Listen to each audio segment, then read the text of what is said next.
Irmãos, eu estou compartilhando com a igreja o texto de Paulo aos Efésios. É uma jornada já de algum tempo e nós vamos caminhando pela graça de Deus, ouvindo, aprendendo e retendo aquilo que a palavra nos traz. Então convido você, mais uma vez, a abrir aí a sua Bíblia no texto do nosso irmão Paulo à igreja de Éfeso.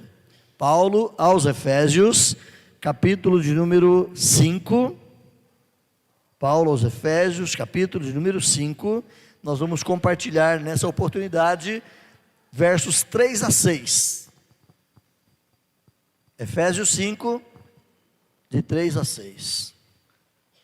O almoço de hoje foi uma maravilha. Quero agradecer aos homens por terem encabeçado esse desafio, né? E foi tão bom que as mamães ficaram em casa, né? Comeram bastante, estão lá. Mas louvado seja Deus, né? Pela vida da igreja, pelos irmãos que aqui estão, e podemos assim, mais uma vez, olhar para a palavra. Esse é o nosso grande objetivo ao cultuar ao Senhor, é prestar-lhe a honra, o louvor, a adoração, ao mesmo tempo, ouvir a palavra e receber dela a instrução para a nossa vida. Efésios capítulo 5.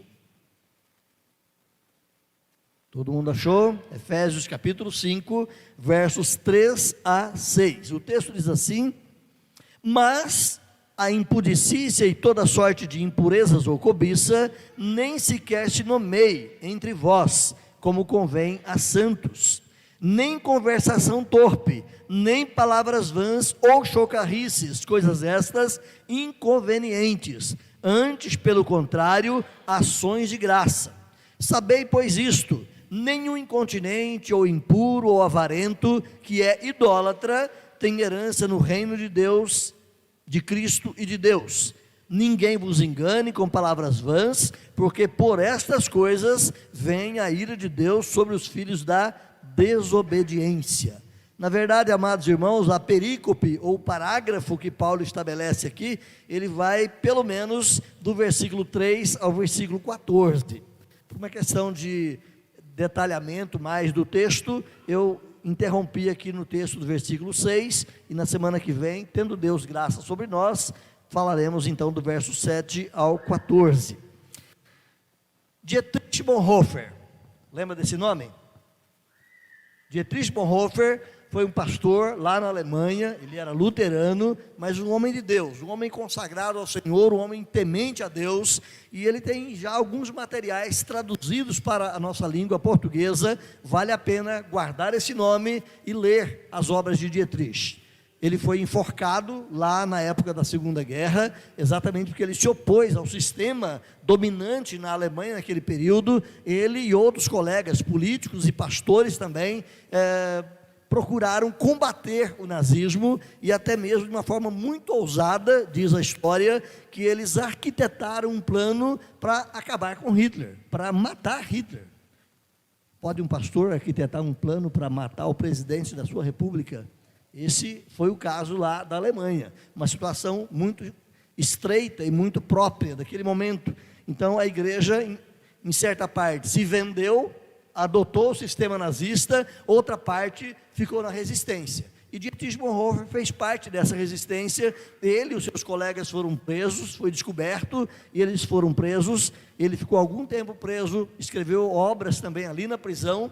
Alguns foram mortos já de imediato, e ele um tempo depois foi enforcado, porque ele se opunha ao sistema dominante ali naquela época. Mas o que eu quero destacar com você, querido irmão e irmã, é que esse pastor, homem de Deus, homem dedicado ao Senhor, nas suas obras, entre elas ele escreveu uma obra chamada Discipulado.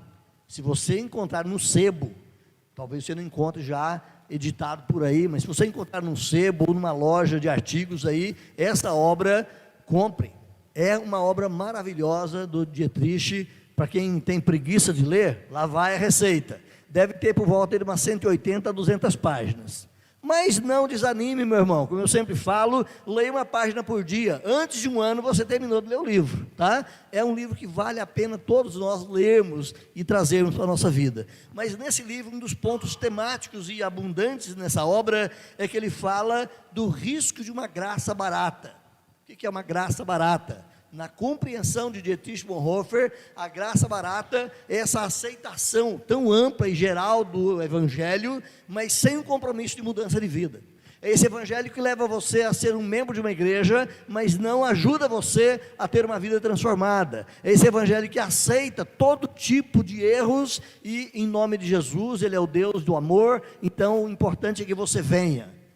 Errado. À luz da Escritura, o Evangelho tem exigências. À luz da Escritura, o Evangelho tem limites. À luz da Escritura, o Evangelho coloca o homem para se adequar a Deus, a palavra, e não a palavra se adequar ao homem ou à sociedade. Então, ele fala exatamente disso nessa obra. Enquanto a sociedade, no Brasil, está cheio desse pensamento, o crente pode tudo, não importa, Deus é perdoador, Deus é o Pai amado, Ele vai te aceitar como você está. A Bíblia não tem nenhum lugar que diz isso para você. Venha como estás. Tem algum lugar assim? A Bíblia diz que Deus recebe o pecador, mas a partir do momento que Deus recebeu o pecador, ele já não é mais o mesmo, ele é feito nova criatura, ele é mudado, lá dentro vira-se a chave e ele passa a ter uma nova visão, um novo compromisso, uma nova frente de vivência, e ele é uma nova pessoa. Se alguém está em Cristo, nova criatura é. Se alguém diz que está em Cristo e não é uma nova criatura, esse tal foi enganado.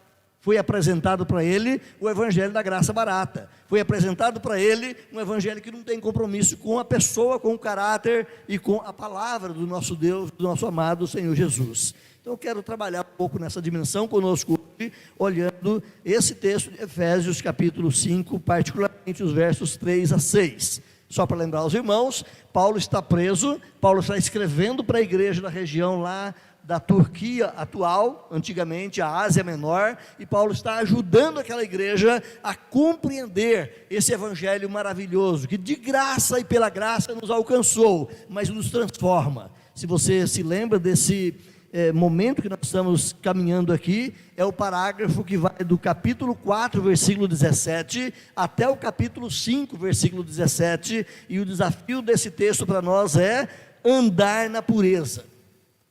Capítulo 4, versículo 17, vai dizer o seguinte: portanto digo, no Senhor testifico, que não mais andeis, parem de andar como andam os gentios, parem de andar como andavam vocês antes de encontrar Jesus, porque agora muda, a partir de agora é uma vida nova. Então é nesse tom que Paulo começa aqui no capítulo 4, verso 17, e caminha até especialmente o versículo 17 do capítulo 5, o andar na pureza. Então eu quero compartilhar com a igreja nessa oportunidade desse tema aqui, a incessante luta contra a natureza pecaminosa. Pecado é algo que está ligado à nossa natureza, pecado é algo que está ligado à nossa estrutura carnal, e não a homem que não peque, diz a palavra de Deus lá no livro dos Reis. Então a primeira proposição que eu quero apresentar nessa temática, amados, é a luta contra os pecados sexuais. Tem igreja que não pode nem sequer usar essa palavra, sexo, sexualidade, etc., porque isso é coisa de pervertido. Sexo não é coisa de pervertido. Sexo é coisa bela e maravilhosa que Deus instituiu para a alegria, para o prazer, para a bênção, para a felicidade, para a realização tanto do homem quanto da mulher. Mas existe um limite. Essa sexualidade ela precisa ser vivida onde? Nos parâmetros do casamento. Qualquer atividade fora desse limite, sim, é pecaminoso, mas a atividade dentro dos parâmetros do casamento é uma bênção de Deus para o casal, para a sociedade, para a família e para a igreja. Então nós temos que abrir a nossa mente nessa compreensão. Nem tudo que é sexo é pecado.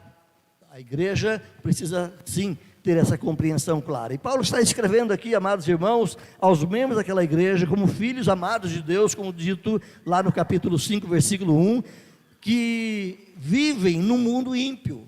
O nosso mundo não é diferente do deles. A impiedade, a maldade, a malícia, a pecaminosidade, a maneira tão ampla de se viver os princípios errados estão aí. Então nós somos chamados também, como Paulo, a sermos resistentes ao pecado e a sermos influentes na santidade.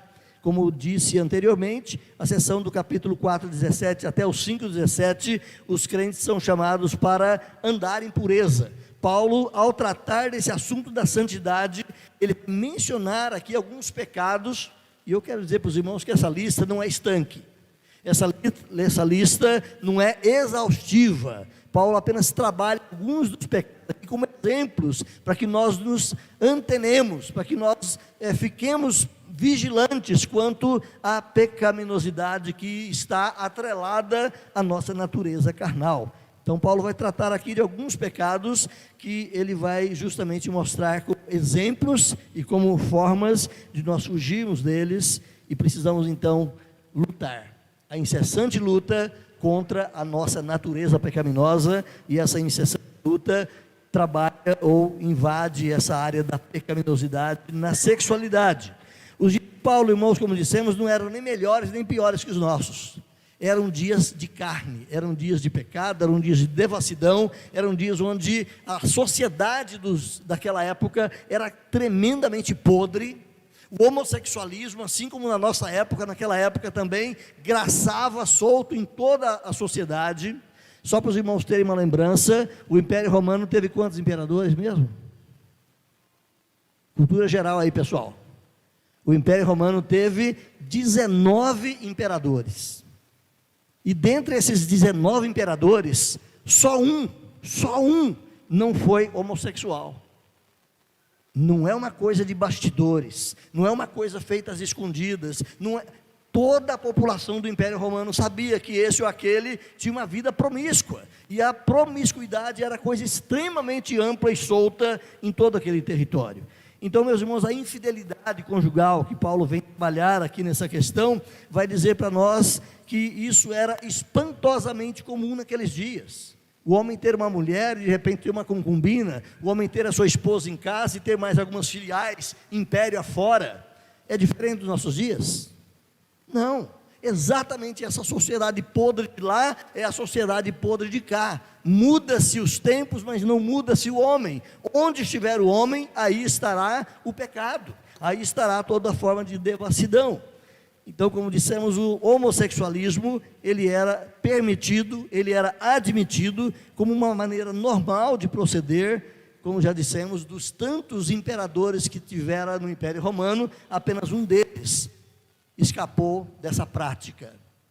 Se você se lembra de alguns nomes de deuses e deusas do paganismo antigo, existia o templo de Afrodite ou Artemis lá em Corinto, e a adoração nesse templo era um ato sexual com prostitutas. Se você se lembra, a grande deusa de Diana, aqui na cidade de Éfeso, para a qual Paulo escreve, essa grande deusa onde tinha aquele maravilhoso templo, que inclusive é uma das 7 maravilhas do mundo antigo, era uma prática também de sexualidade desenfreada, em busca de satisfazer os prazeres dos homens pecadores. Então era comum essa vivência errada naquela época. É possível, meus irmãos, que alguns daqueles membros dessa igreja, para quem Paulo escreve, é possível que eles não apenas toleravam os pecados dos outros, mas é possível que pelo fato de terem vindo dessa sociedade apodrecida e corrompida, talvez eles trouxeram para a vida deles também algumas práticas assim. E Paulo está escrevendo exatamente isso, irmãos. Não andeis mais como andam os gentios. Não andeis mais como vocês eram lá no passado, mas agora vocês são novas criaturas. Então volta comigo especialmente para o versículo número 3, onde Paulo vai dizer, mas, por que esse mas? Porque nos versículos anteriores está dizendo, andai em amor, andai imitando Deus, andai imitando o seu Filho Jesus Cristo, mas, olha só, a impudicícia, toda forma de concupiscência, de impureza, de cobiça, nem sequer nomeie, ou seja, dito entre vocês. Isso não pode nem passar perto da vida do crente. Paulo vai usar aqui, meus irmãos, a primeira palavra que ele levanta, a impudicícia. Essa palavra impudicícia, lá no original grego, é a palavra porneia. A palavra porneia, já te lembra, só pela sonorização da palavra, que ela é ligada a pornografia, a pornochanchada, a todo tipo de forma onde a prática sexual é errada. Essa palavra é derivada da palavrinha pornê, também lá do grego, que é um substantivo, e essa palavra pornê é a palavra prostituta. Olha só como é que Paulo está mostrando para a igreja a santidade. O termo grego porneia ou pornê, de onde ela deriva, aparece 26 vezes na página do Novo Testamento, sendo que 11 vezes aparece nos escritos de Paulo. Olha a preocupação de Paulo sempre tocando nessa tecla, porque os crentes vieram de uma cultura pagã, vieram de uma cultura extremamente permissiva quanto a essas práticas, e Paulo está dizendo, longe de vós, isso nem passe perto de vocês. No grego, meus irmãos, a palavrinha também vai indicar imoralidade. Então você pode pegar a palavrinha impudicícia, que tem no versículo 3, e escrever em cima dela imoralidade. Impudicícia é uma vida de imoralidade. Paulo está lembrando aqueles irmãos que uma vida de imoralidade não pode passar perto do crente, não pode fazer parte da vida cristã, não pode ser aceita como naturalidade. Então, de repente, não é problema você ter um amigo de trabalho, alguém conhecido, que vive uma vida devassa. Você pode ter amizade com ele? Até certo ponto, sim, para influenciá-lo. Até certo ponto, sim, para comunicar o evangelho. Mas ele não pode ser para você o seu best friend. É isso, Rebeca? Não pode ser para você o seu melhor amiguinho. Ele não pode ser para você uma pessoa da sua intimidade. Você pode sim se aproximar no intuito de ser um modelo, ser um exemplo, implicar em influência sobre ele, mas jamais ter uma aproximação tamanha que essa pessoa seja íntima sua. Não vos ponhais em julgo desigual com os incrédulos. A gente usa esse versículo sempre pensando em quê? Casamento. Mas se você for muito honesto com o texto, está lá em 1 Coríntios capítulo 6, versículo 14, Paulo não estava nem mesmo falando de casamento ali. Nós é que importamos esse texto e o jogamos no contexto do casamento. Mas Paulo está falando de relações idolátricas, de cultos idólatras. Não vos coloque numa relação de parceria, de proximidade, de estar sob o mesmo jugo com pessoas que não adoram e não servem o Senhor nosso Deus. É isso que Paulo está dizendo. Então, queridos irmãos, essa palavrinha que eu disse aqui, a porneia, é Paulo que vai usá-la aqui, e Paulo vai dizer que isso é imoralidade, e o crente não pode sequer passar perto. Se você observar mais uma vez, na sequência do versículo 3, Paulo vai dizer, nem sequer se nomeia entre vocês. Olha só, vamos pular a leitura então e pensar assim, mas a impudicícia nem sequer se nomeia entre vós. A imoralidade nunca seja assunto de vocês, não só na prática, mas na conversação. Não pode ser sequer assunto de vocês. Paulo vai trabalhar uma segunda palavrinha aí, ele vai dizer toda sorte de, o que diz aí no seu texto?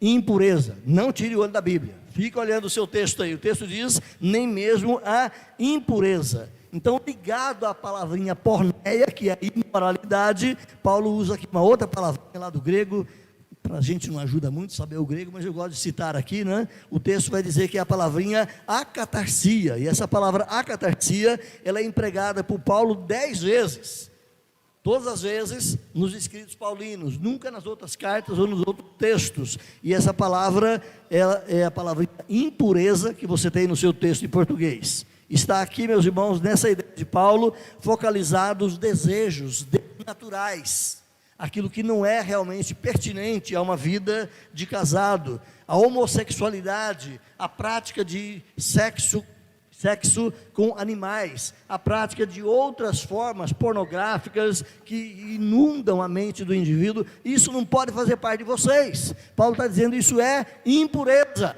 Crente não pode viver nessa prática de impureza. Será que tem crente que vê pornografia na internet? Gente, tem, e isso é vício. Tem muita gente que se vicia em olhar esse tipo de porcaria, de sujeira, de imundícia e traz para a vida deles. Então a Escritura diz que longe de vós essa prática. Ainda outra palavrinha que Paulo cita na sequência aqui, a cobiça. Então a palavrinha cobiça é a palavra pleonexia, lá do grego, a atualizada traduz para nós como cobiça. Versículo 3, ou cobiça, nem sequer se nomeie entre vós. Então, alguns eruditos acreditam que nesse texto, essa palavrinha significa adultério. Não é apenas a cobiça de cobiçar a riqueza, cobiçar o dinheiro, não, mas especificamente, dado ao contexto que Paulo está tratando de pecados da área da sexualidade, essa palavrinha tem a ver com adultério. É uma cobiça que conduz a pecados de natureza moral. Não pode existir no meio de vós. Isso já era mandamento lá dos 10, no qual Moisés foi o porta-voz de Deus. O mandamento diz o quê? Não cobiçarás, nem o teu próximo, nem a mulher do teu próximo, nem o dinheiro do teu próximo, nada, não cobicem. Então a palavra cobiçar é muito ampla, mas neste contexto aqui, a pressuposição que temos é que Paulo está falando de cobiçar sexualmente. Jesus disse o seguinte: se você olhar para uma mulher com intenção impura, e se nós formos perguntar para Jesus, Senhor, e a mulher olhar para o homem? Ele vai dizer a mesma coisa. Se olhar para alguém com intenção impura, já no coração aconteceu o que porventura poderia acontecer na cama. Já no coração adulteraste com ela. Então a palavra diz, meus irmãos, que nós não podemos sequer cogitar esse tipo de coisa, nem na nossa mente. Paulo vai usar esse mesmo termo, essa mesma ideia, quando ele fala lá em 1 Tessalonicenses 4,6, que é traduzido lá naquele texto por defraudar. O que é defraudar? Defraudar é provocar em alguém um desejo que você não pode cumprir. Então, seja contando uma piada, seja conversando coisas no ouvido de alguém, seja você insinuando uma ideia, você provocar qualquer desejo na área sexual em outra pessoa, e você é casado ou você não pode cumprir aquele desejo, é pecado. Porque os desejos sexuais, eles só podem ser cumpridos dentro dos parâmetros do casamento. Fora disso é pecado, irmãos. A nossa sociedade amplamente pratica isso por aí, e verdadeiramente muitos crentes também assim o fazem. Mas a Escritura mostra com muita clareza, a sexualidade é uma bênção, mas é uma bênção para ser tratada entre marido e mulher. Qualquer que seja outra prática, qualquer que seja a forma de namoro, qualquer que seja a forma de aproximação, de insinuação, de cortejo com alguém. E hoje com as redes sociais é uma coisa perigosíssima. Começa lá um menino conversando com uma menina, ou um homem casado com uma colega de trabalho, e de repente manda uma florzinha, manda um coraçãozinho, manda não sei o quê, e de repente as insinuações vão se dando, e quando menos se espera, o sentimento está voltado para aquela outra pessoa. É um risco tremendo que nós temos. Naquela época não era diferente, só não tinha WhatsApp, mas a prática da cobiça existia o tempo todo. E Paulo está dizendo, meus irmãos, não vivam isso, longe de vocês essa prática. A cobiça também nem se nomeia entre vós. Então todo cristão encontra, ou quem sabe já encontrou, forte luta na área da pecaminosidade, no sentido da prática sexual. Todo cristão passa por isso. Normalmente os homens, não que mulher não seja tentada a isso, mas muito mais particularmente os homens. Como é que a mulher é encantada? Como é que a mulher é seduzida? Se ela vê um homem de tanguinha, justinha lá na praia, ela fica louquinha pelo homem. Desculpe a abertura toda para os irmãos nessa hora.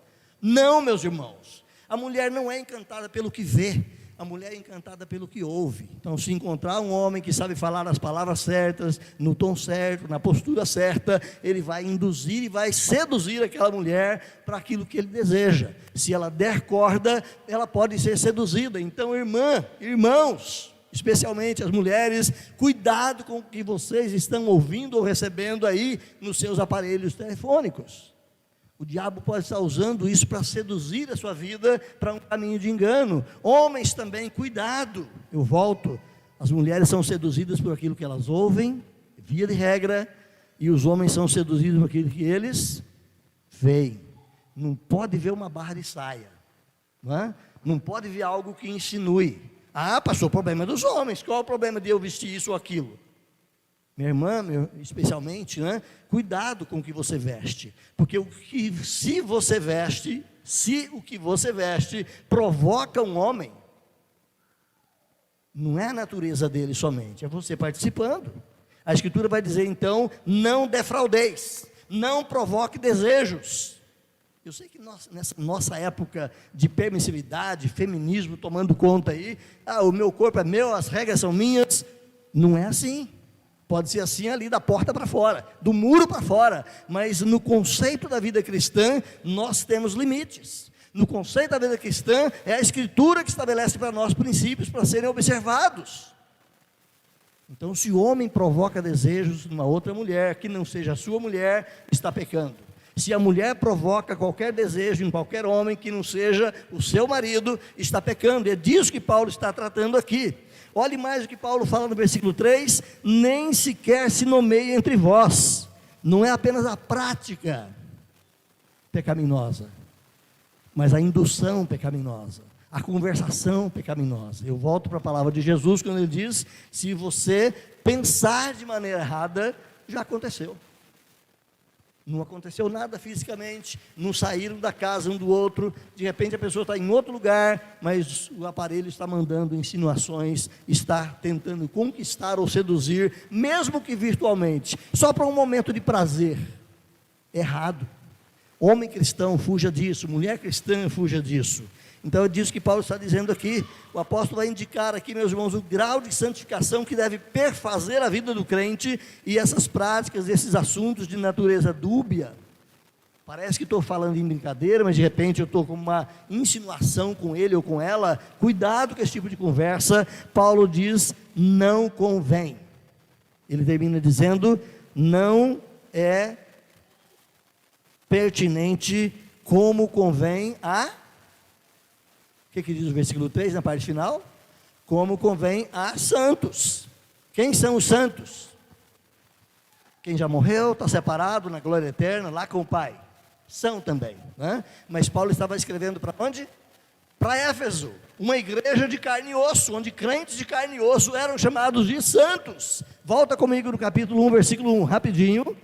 Exercício aí de memorização e rememorização, né? Paulo escreve no capítulo 1, versículo 1, Paulo, apóstolo de Cristo Jesus, por vontade de Deus, escrevendo para os santos que vivem em Éfeso. Se ele fosse escrever para a igreja presbiteriana de Belas Artes, ele diria, Paulo, servo de Deus, chamado para ser apóstolo, escrevendo aos santos da igreja de Belas Artes. É o santo Daniel, é a santa Silvana, é a santa Íris, é a santo e santa, são vocês, somos nós os santos. Então a ideia de santo não é aquele que é perfeito e divinizado. A ideia de santo é aquele que foi chamado para andar no Evangelho de Jesus Cristo. Queridos, Salmond é um comentarista bíblico, ele vai dizer que a posição da santidade ou de separação para Deus, onde o Evangelho coloca todos os crentes, está tão distante da licença própria desse mundo, que é incongruente até mesmo falar dos pecados inveterados de um paganismo corrupto. Ou seja, nós não devemos nem sequer ficar conversando sobre essa pecaminosidade. Você viu a novela tal, não sei o quê? Você viu o filme tal, blá blá blá. Dependendo do teor, não seria nem bom a gente ver, e muito menos estar comentando, fomentando esse tipo de conversação entre nós. Então Paulo vai dizer que essa prática não convém a santos, não faz parte da vida cristã. Champlin, um outro comentarista cristão, vai dizer que sim, esses pecados sensuais não são corretos, nem apropriados, nem decorosos para os crentes, pelo contrário, são apropriados para o paganismo lá de fora. Para a igreja não. E isso não é só aqui dentro, é na sua vida lá fora, é no seu contato lá fora. Não convém isso para os crentes, convém para o paganismo ímpio, para esse o reino de Deus, para esses reinos corruptos, onde lá não tem os limites da palavra de Deus. Então nós fomos chamados para uma vida de separação, para uma vida de santidade. Lutar contra a nossa natureza pecaminosa é lutar contra pecados sexuais. Todos nós temos isso. Todos nós passamos a mente sobre esses assuntos aqui e ali, sentimos atrações e desejos, mas cada um de nós temos que lutar contra isso. Segundo ponto, a luta contra os pecados da conversação. Então não é apenas do imaginar e pensar coisas perversas, não é apenas do imaginar e querer a mulher do próximo, não é apenas se envolver em práticas pornógrafas ou semelhantes, mas a nossa conversação. Que tipo de conversação é a nossa? Paulo vai tratar aqui então, nesse próximo bloco de palavras, no capítulo 5, volta lá, capítulo 5, versículo 4, sobre conversação. Então ele vai citar, depois de citar 3 palavras ligadas à sexualidade devassa, ele vai citar 3 palavras também ligadas a uma conversação contaminada e impura. Como é que as pessoas te conhecem lá no seu trabalho? Você conta as piadinhas erradas lá? Você ri dos gracejos eróticos? Você participa das rodinhas sensuais? Como é esse negócio lá fora? Não é? Então Paulo vai tratar disso, e no versículo 4 especialmente vamos observar essas 3 palavras: nem conversação torpe, nem palavras vãs ou chocarrices. Essas coisas não podem ser conversadas por vocês. Crente tem que se cuidar com aquilo que ele fala. Então, especialmente, o primeiro termo que Paulo vai usar aqui é a palavrinha aischrotes. Lá do grego, essa palavrinha também é traduzida por feiura, por iniquidade, por coisas que são impróprias e imundas. Então é na conversação que sai de repente uma conversa imunda, imprópria, indevida, inconveniente ao crente. Nem conversação torpe. Paulo vai dizer então aqui nessa expressão do versículo 4, vocês não podem ter esse tipo de conversação torpe. Esse termo que nós falamos aqui da língua grega, queridos, ele aponta para um linguajar contaminado, para pessoas que falam abertamente das questões de uma vida devassa, sem qualquer tramela na língua, sem qualquer limite no que fala. Crente não pode, crente não deve, não é pertinente, não é condizente, não faz parte da nova natureza recebida em Cristo Jesus. Warren Wiersbe, que é um outro comentarista cristão, vai dizer: Paulo não está condenando as conversas corriqueiras que temos no nosso dia a dia, porque parte dessas conversas fazem a nossa comunicação, e encaixa-se nessa categoria de dialogar, de conversar sobre o vai e vem do trabalho, das vidas, da família, etc. Paulo não está tratando disso, de qualquer conversação. Paulo está tratando do quê? De conversação torpe, de conversação suja.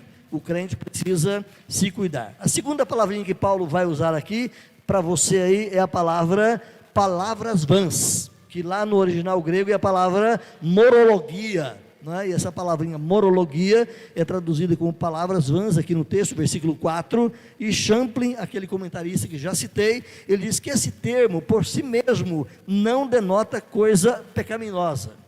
Ou seja, apenas usar a palavrinha morologia é uma palavra solta, e ela em si não diz respeito a uma pecaminosidade, mas dentro do contexto que Paulo está usando, palavras vãs, ou palavra que você fala no dia a dia, essa é a ideia da morologia, mas palavras vãs que induzam a um pensamento pecaminoso, palavras vãs que induzam a uma forma de pensar ou de cotejar que não são os princípios de Deus. Então, esse vocábulo pode incluir a ideia de piadas indecentes, pode incluir a ideia de gracejos, pode incluir a ideia de imoralidades no nosso falar, quem sabe com uma intenção e um coração impuro.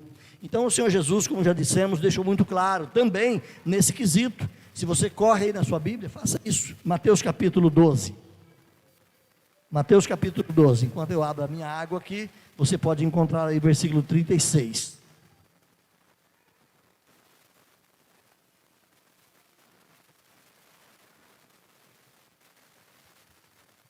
Mateus 12, 36, Jesus diz assim: digo-vos que de toda palavra frívola que proferirem os homens, dela darão contas no dia do juízo. Então você vai dar contas no dia do juízo dos seus pecados praticados, das suas virtudes não praticadas, e você vai dar conta no dia do juízo das palavras que você falou. O que é que você anda falando por aí? Que tipo de conversação sai no seu dia a dia? Qual é a sua fala? Então Paulo está dizendo essa palavrinha morologia, que é a palavrinha palavras vãs, palavras com um teor errado, jamais deveria andar na boca do crente. E Jesus lembra, vocês vão dar conta disso. Lá no último dia, vai passar um checklist ali para você, Deus vai conferir a sua ficha, e você vai prestar conta de toda a palavra tola, toda palavra boba, toda palavra sem sentido, toda palavra que levou a um pensamento errado, você vai dar contas disso perante o Senhor. Calvino, queridos irmãos, o grande reformador do passado, ele destaca que é o tipo de conversação fora de propósito, uma conversação insípida, uma conversação infrutífera, ou até mesmo uma conversação ímpia e nociva. Não cabe isso na vida do crente. Estão vendo como o caminho é estreito? Como a porta é apertada, e Jesus avisou sobre isso.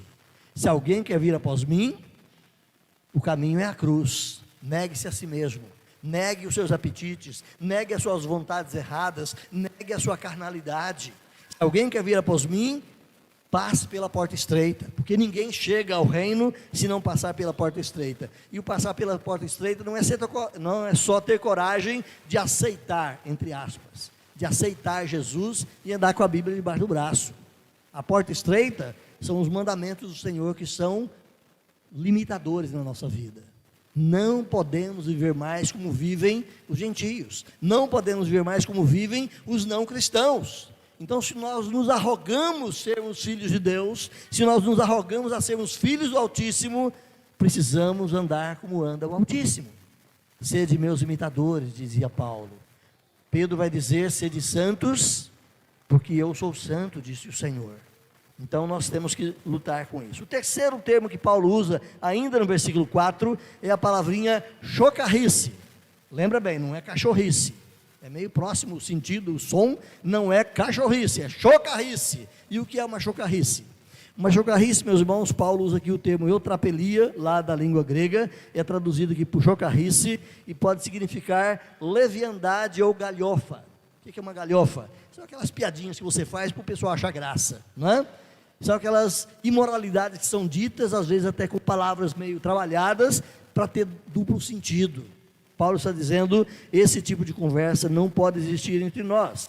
A raiz dessa palavra, então, ela está lá no original, e ela indica sagacidade no uso de palavras. Sabe aquelas frases que são feitas com duplo sentido?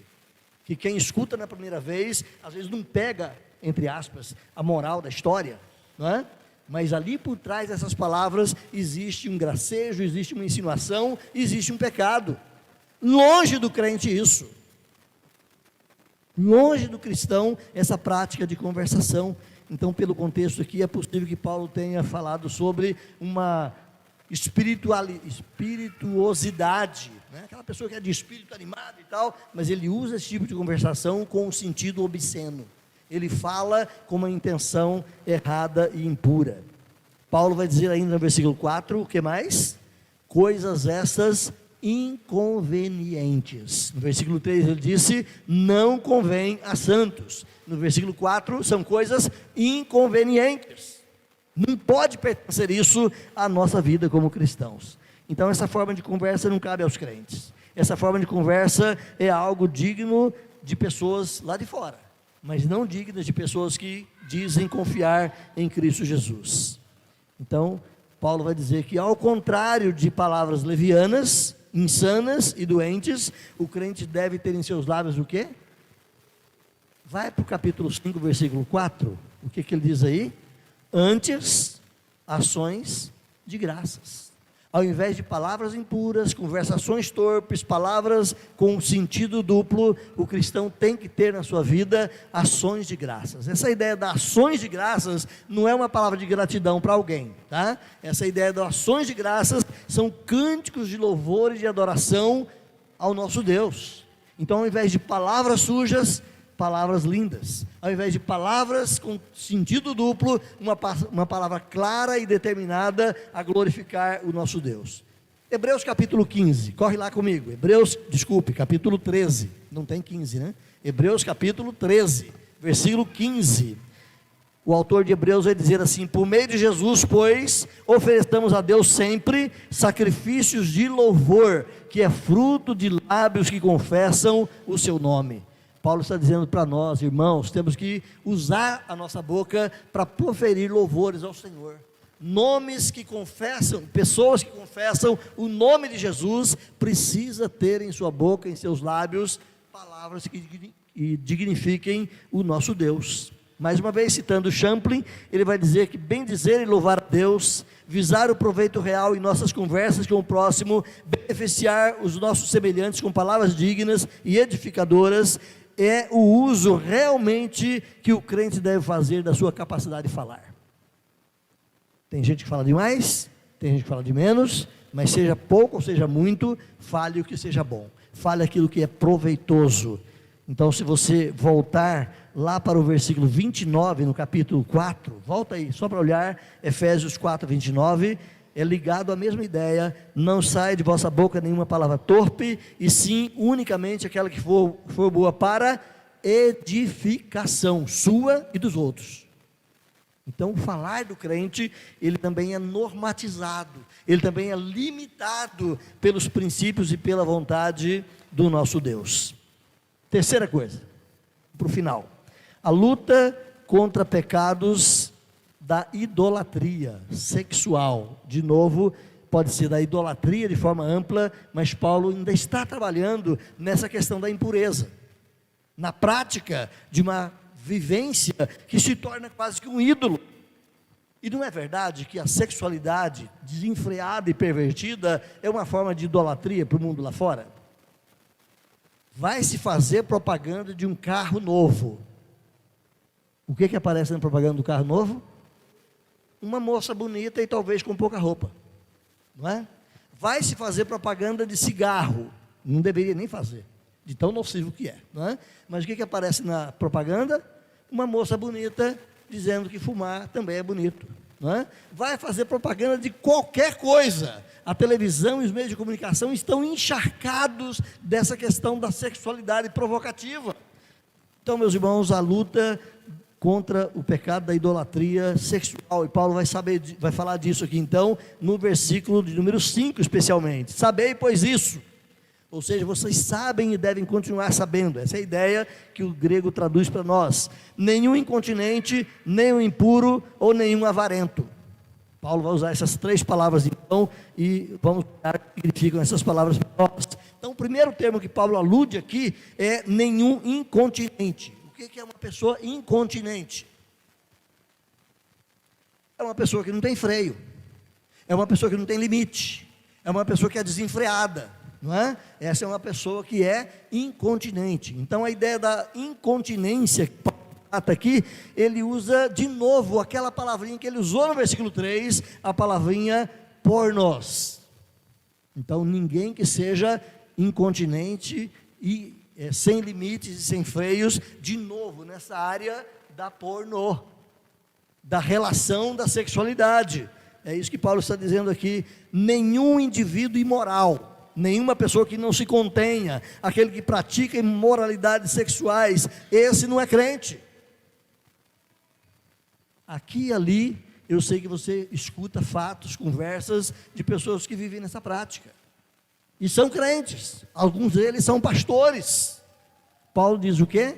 Eles não são do reino, eles estão no nosso meio, mas não são dos nossos. Então, queridos irmãos, aqui trata-se do indivíduo incapaz de refrear a sua natureza sexual. De novo, todos nós temos sexualidade, Deus nos criou assim, e esses impulsos são bons, mas o pecado ativa esses impulsos para áreas erradas. O pecado que habita em nosso corpo desenfreia esses impulsos para uma vivência longe dos princípios de Deus. Então Paulo vai dizer: esse indivíduo que vive nesse desenfreamento, seja no pensar, no falar, no cogitar, no querer fazer, esse indivíduo que vive nesse desenfreamento, ele jamais entrará no reino de Deus. É isso que Paulo diz aqui. Olha o final do versículo 5: não tem herança no reino de Deus. Não se engane, se o crente está passando por essa pressão, ele precisa buscar apoio na palavra de Deus, na oração, no Espírito Santo, na vida de um conselheiro, numa igreja que o ajude nisso. Ele precisa buscar apoio para sair desse caminho, porque se ele continuar nesse caminho, ele está dizendo que ele não é crente, ele está mostrando que ele nem sequer foi convertido ao Senhor. Irmãos, o Evangelho exige conversão, arrependimento, e não simplesmente uma solicitação habitual para Deus: Senhor, perdoa o meu pecado. Apenas falar isso para Deus não é confissão. Então a gente tem essa prática, né, como presbiteriano, no momento do culto, tem um momentinho de confissão. Não é para você dizer para Deus: ó Senhor, perdoa o meu pecado. E isso vira um hábito: ó Pai, perdoa o meu pecado. Mas você se arrependeu mesmo?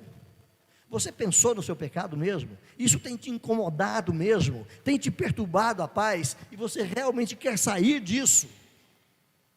É esse coração que quer fugir do pecado, mesmo que ele tropece e falhe, é esse coração que o Senhor tem prazer em socorrer, em ajudar. Nenhum pecado deve dominar o crente, porque do contrário, ele pertence a Cristo. Então qualquer crente que é dominado o tempo todo, eu não estou dizendo uma situação de uma escorregadia momentânea, temporária, situacional na vida do indivíduo, mas o crente que vive o tempo todo cogitando só isso, Paulo vai dizer: eles não entrarão no reino de Deus. É duro esse discurso? Qualquer crente gosta de ouvir essa pregação? Não. Se eu continuar pregando sobre isso aqui, domingo que vem vai ter menos gente que hoje. Porque não é um discurso bonito, não é um discurso que as pessoas querem ouvir, mas é o que a palavra de Deus tem para dizer para nós, irmãos. O segundo vocábulo que Paulo trata aqui na sequência, então, nenhum incontinente, e Paulo volta agora para nenhum impuro. Então, de novo, a palavrinha akatartros. Akatartros, ela significa, de novo, o conceito de imoralidade, aquele que é praticante de vícios sexuais impuros, seja na mente, seja na conversação, seja na visualização, seja na prática e na busca de uma satisfação física. Paulo diz: cuidado, esses camaradas estão sendo enganados pelo seu próprio coração. E Jeremias já dizia para nós lá que o nosso coração é desesperadamente corrupto, ele nos engana. Não siga o seu coração, ele vai te levar para um buraco sem fundo. Não siga o seu coração, ele é pecaminoso. Olhe para o que diz a palavra de Deus, siga a palavra de Deus. Então, queridos irmãos, esse texto aqui não está negando perdão para quem de fato se arrepende, está negando perdão para aquele que pensa que está apenas dizendo: Senhor, perdoa o meu pecado, e acha que está tudo certo. É preciso ter quebrantamento, é preciso ter arrependimento verdadeiro. 1 João capítulo 1, versículo 6, você conhece muito bem, o texto diz lá o quê? Se dissermos que mantemos comunhão com Ele, Deus, e vivemos nas trevas, nós mentimos. Eu estou dizendo que estou bem com Deus, mas em minha mente está presa no pecado. O meu corpo está querendo andar em trevas. O meu falar mostra que eu vivo como escravo do pecado. Não praticamos a verdade e estamos mentindo. No mesmo texto de João, capítulo 3, versículo 9, lá na carta, primeira carta, João diz assim: todo aquele que é nascido de Deus não vive na prática do pecado, porque nele permanece a divina semente. Ora, esse não pode viver pecando, porque ele é nascido de Deus. Então o crente verdadeiramente convertido, ele é nascido de Deus, tem uma nova natureza, um novo desejo, uma nova inclinação e a vontade de satisfazer a Deus. O seu corpo vai reclamar, a sua mente vai pedir satisfação, a sociedade vai empurrar coisas em você, mas se você realmente é nascido de novo, essa luta vai existir. Quando é que vai parar esse negócio? No dia que você morrer, meu irmão. Só.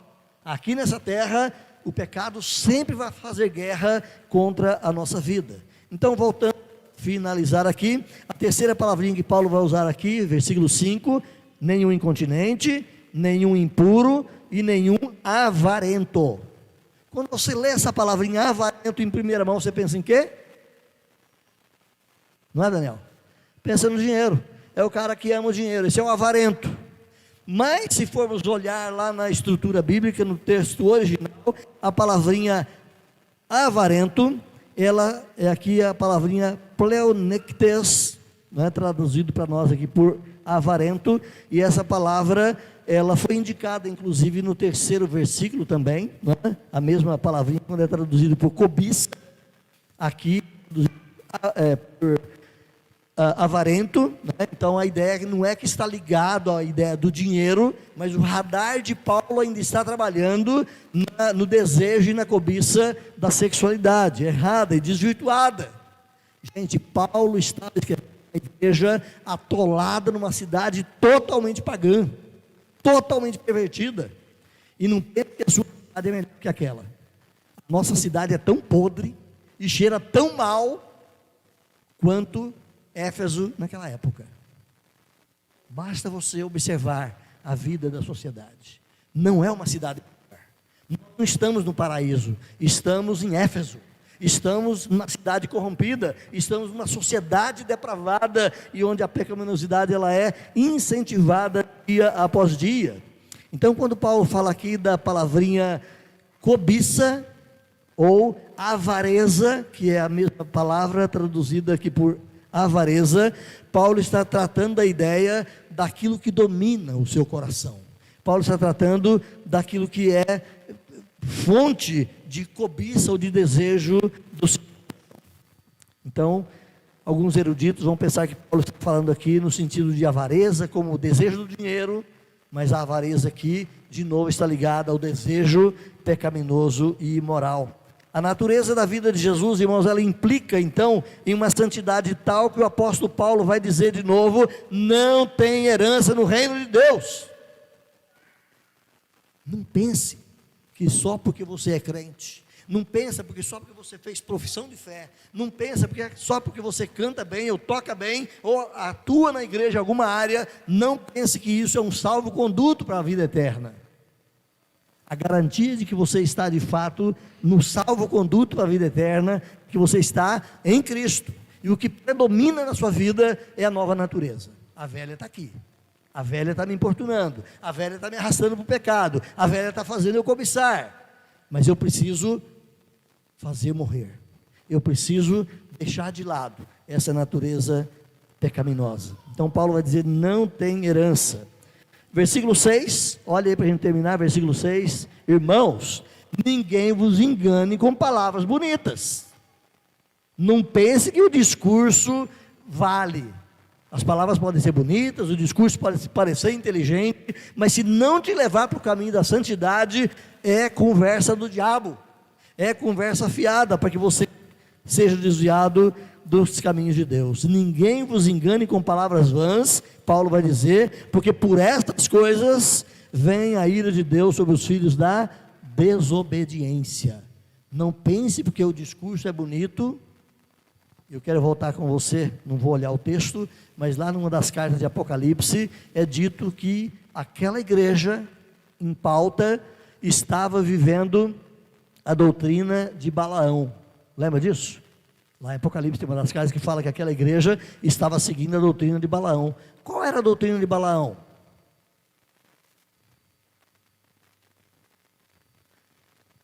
A doutrina de Balaão era seduzir as pessoas para uma prática em nome de Deus, mas pecaminosa. Balaão, ele foi convidado para fazer o quê? Para amaldiçoar Israel, pelo rei de Balaque, não é? E ele vai lá, e quando ele vai amaldiçoar, Deus fala com ele: Balaão, aqui não, gavião, não faça isso, esse povo é meu povo, se você amaldiçoar eles, você vai ter problema comigo. Aí Balaão levou a sério a conversa de Deus, foi lá no Balaque e falou: seu Balaque, o rei, né? Ô seu Balaque, Deus falou que não pode.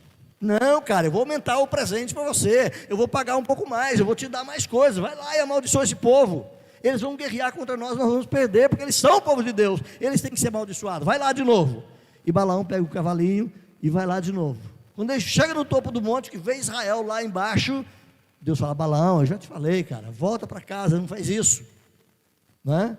Ele volta e falou: seu Balaque, Deus falou que não dá para fazer isso, eu tenho que obedecer a Deus. Até ali Balaão era crente, né? Eu tenho que obedecer a Deus. E o Balaque fala: cara, eu vou aumentar suas riquezas, olha, agora não vai ser mais 3 milhões não, vai ser 20 milhões, vai lá e manda bala, amaldiçoa esse povo, que eu tenho que vencer essa guerra. E ele vai, encantado com as riquezas que lhe foram oferecidas, ele vai, monta na sua mulinha e espora nela, como diz aí o ditado, né? Manda a mulinha andar. Só que ele tinha que passar numa garganta, ou seja, num local que era um corredor estreito, montanha de um lado, pedra do outro, e não tinha que passar, era ali mesmo. E quando vai passar naquela garganta ali, o que acontece? A mula não vai, a mula empacou, a mula não vai de jeito nenhum, e Balaão metia a espora, batia na mula, e a mula não vai. Ele desceu da mula, pegou um cacete e dá-lhe pancada na mula, a mula não vai. Daqui a pouco a mula conversou. Meu amigo, se a mula conversar comigo, eu saio correndo, não é? Imagine o animal começar a falar, né? Balaão, ao invés de sair correndo, ele ficou extasiado ali, mas o que a mula falou com ele abriu seus olhos, e Deus abriu os olhos de Balaão, e ele viu lá na ponta daquele corredor estreito, um anjo, com uma espada desembainhada, falou, se passar aqui eu corto a cabeça, algo do tipo, né? E Balaão então, falou, não tem jeito de derrubar esse povo, voltou lá para Balaque e falou, não dá para derrubar esse povo, mas vamos fazer o seguinte, vamos fazer uma festa geral aqui no nosso acampamento, e a gente convida aquele povo para vir festar conosco. Aí nessa festa aqui, dá-lhe bebida, nessa festa aqui, solta as meninas bonitas, nessa festa aqui, faça coisas aí para chamar a atenção, para a gente enganar esse povo, eles caírem no pecado, e se eles caírem no pecado, quem vai amaldiçoá-los? O Deus deles. Balaão ensinou a armar ciladas, essa é a doutrina de Balaão, é em nome de uma coisa aparentemente bonita, puxar a pessoa para aquilo que é perverso.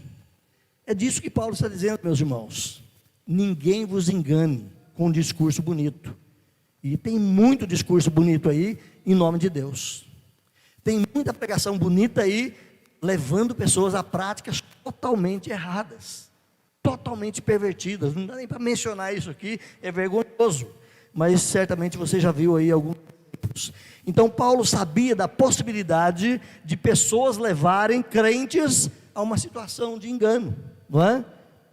Havia uma prática no meio deles, que era chamado de gnosticismo, e a doutrina do gnosticismo pregava o seguinte, olha, você já é salvo em Cristo?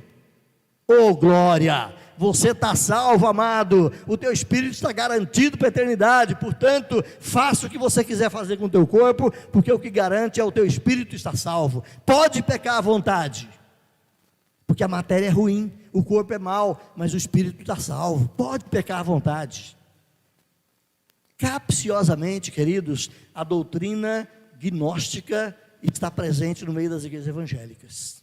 Existe um livro que você precisa ler, de novo, já mandei você ler o do Berkhoff, do Dietrich Bonhoeffer, lá na introdução, escreve o nome do outro aí, O Império Contra-Ataca, parece filme de Star Wars, né? O Império Contra-Ataca, é Star Wars, né? Mas ali nas entrelinhas do título está escrito gnóstico, o Império Gnóstico Contra-Ataca. Todo crente presbiteriano devia ler esse livro. Ele é da nossa editora e vale a pena ser lido. Ele vai mostrar exatamente como que esse conceito gnóstico e pagão, pervertido e corrupto, está presente no meio das igrejas. E nós temos que estar com os olhos abertos. Irmãos, a tarefa de ler bons livros e entender as coisas é minha. Mas não é só minha não, tá? É sua também. Você precisa ler, você precisa buscar mais, você precisa conhecer mais e crescer no conhecimento de Deus. Então manter distância do pecado nesse mundo podre que nós vivemos é uma tarefa difícil, é uma tarefa árdua e constante na vida do crente, por isso uma necessidade de vigilância o tempo todo, não é? Então eu termino aqui, atenção aos avisos de Paulo, nesse texto, tais coisas nem sequer se nomeiem entre vocês, como convém a santos. Paulo vai dizer ainda mais, essas coisas são inconvenientes. Paulo vai dizer ainda mais, por essas coisas vem a ira de Deus sobre os filhos da desobediência.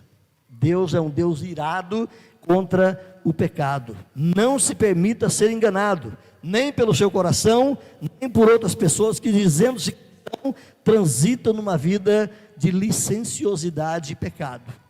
Tome cuidado. Ser crente é passar pelo caminho estreito, é apertado, é difícil, mas se não passar nesse caminho, o fim é trágico. Ou nós nos policiamos e entramos pelo caminho estreito, nos limitemos aos valores da palavra de Deus, ou a gente anda pelo caminho largo. Mas Jesus diz que larga é a porta e espaçoso é o caminho que leva para a perdição. Quem quiser ter uma vida fora dos padrões de Deus, pode ser crente, pode ser pastor, pode ser quem for, vai para o inferno.